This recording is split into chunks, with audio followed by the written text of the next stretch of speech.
If you've lived any extent of time, there's probably been a moment or two where you said, it's time to move on. It's time to change things up from here to there. Maybe not everything in your life, but just turning points, if you will. Sometimes it's a relationship. Sometimes it's a home, a city where one lives. But moving on in itself can be a very stressful thing. It can be a very frightening thing. It can be traumatic sometimes. It can also be very positive and rewarding and fulfilling. It all kind of depends what, where, why, how this turning point is taking place. But nonetheless, when we make those decisions to say, okay, we're changing the script here, we're doing something different, we want to follow through with that. We're ready to do it. We're making that choice, and we want to get from point A to point B. What happens when you're on that journey from point A to point B and something else interjects? Something else, not being a person, not being the place, maybe a thing, but a thing that really can't be identified. Something paranormal, something supernatural, something that if you talk about it with many people, they're going to think you're kind of, but you know all too well, whatever is trying to hinder that is all too real.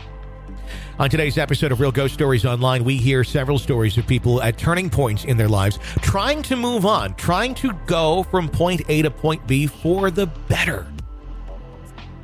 But in those turning points, there's a little more than a bump in the road. It's something from the other side tries to move in and on to their lives. Why did a dark energy follow a woman around as she tried to move on with her life? Did a horrible murder occur in a home prior to a young couple moving in as they tried to start out their new lives together? And if you're an angry, bitter narcissist in life, do those wonderful qualities follow you into death and then invade as a woman tries to get her life back together in her new lake house? Those stories and more today on EPP bonus episode number 363 of Real Ghost Stories Online. My name's Tony Bruschi. Stay with us.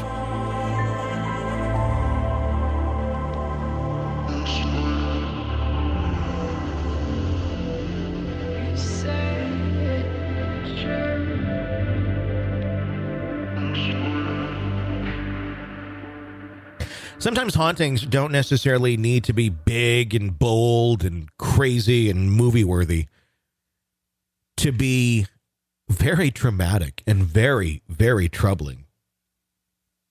Things that will linger with you even well beyond the days of the occurrences happening. Sometimes it's subtle. Sometimes it just starts in a dream.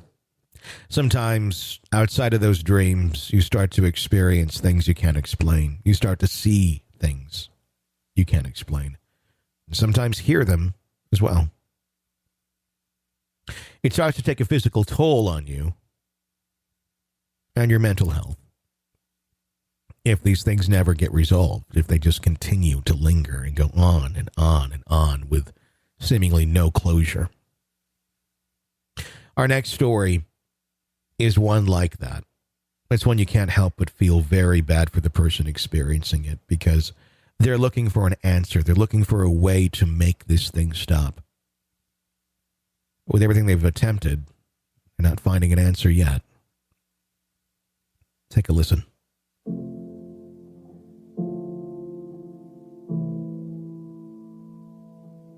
I have always had a connection to the supernatural, an extra sense, if you will.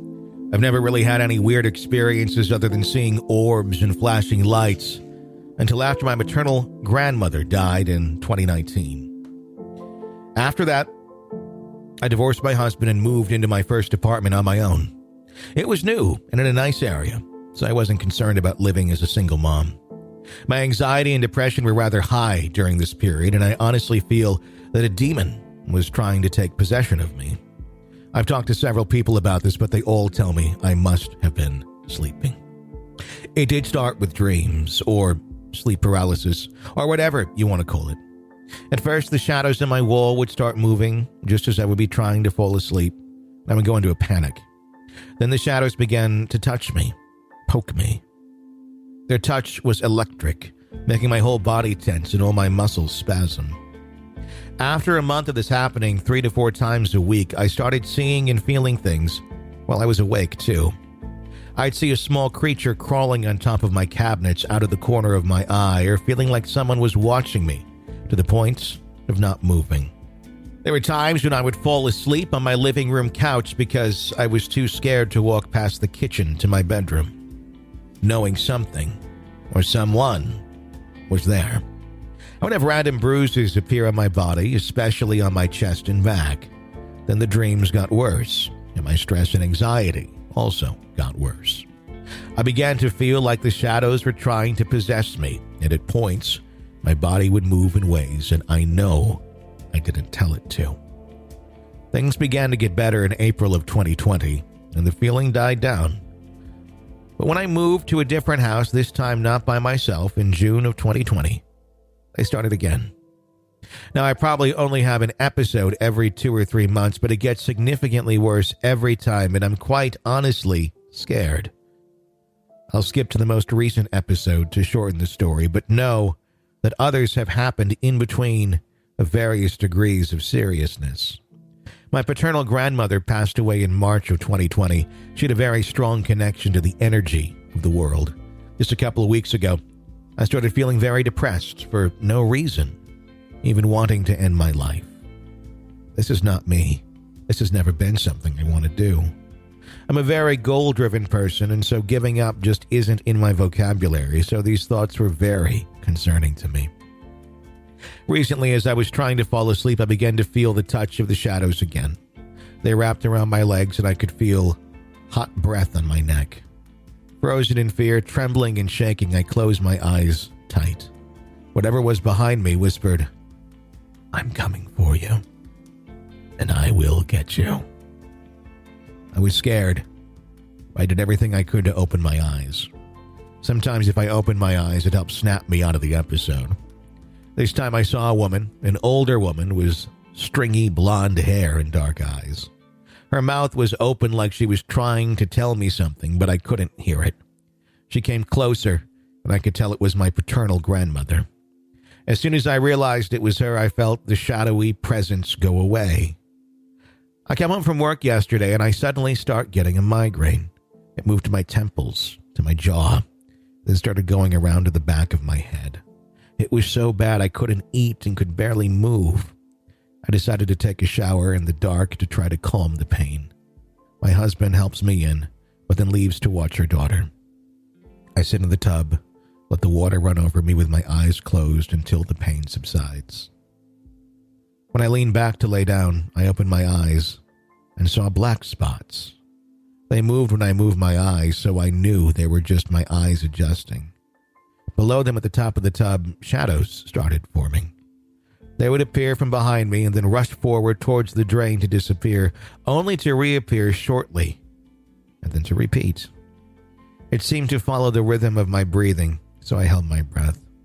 The shadows suddenly formed a more solid shape, something more humanoid and less fluid. They came together directly opposing me, lying down on the opposite end of the tub. I sat up suddenly, and it whooshed behind me. I could feel it there.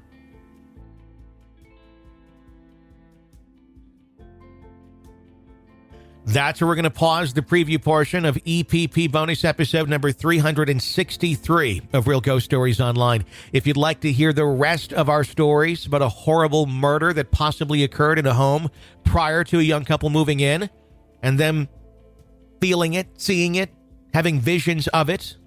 Also, if you're an angry, bitter narcissist in life, do those wonderful qualities follow you into death? Become an extra podcast person. We call them EPPs. You sign up at ghostpodcast.com or patreon.com/realghoststories. $5 a month gets you access to all 363 bonus episodes in their entirety. You also get access to our archive of episodes, all of it commercial free. That's literally thousands of episodes of our show. Thousands, yes. It's the world's largest audio archive of ghost stories ever created in one place. And you can listen to all of them commercial-free. You also get advanced episodes of our show months before they're released to the public. Again, all ad-free. Our ebook, our audiobook, all of it's there for you when you sign up to support us. Only $5 a month is what we ask, and you get all of it. You can even do a yearly membership if you want, and you'll get 1 month free. Check it out. Please help us stay on the air. You do that at ghostpodcast.com or patreon.com/realghoststories.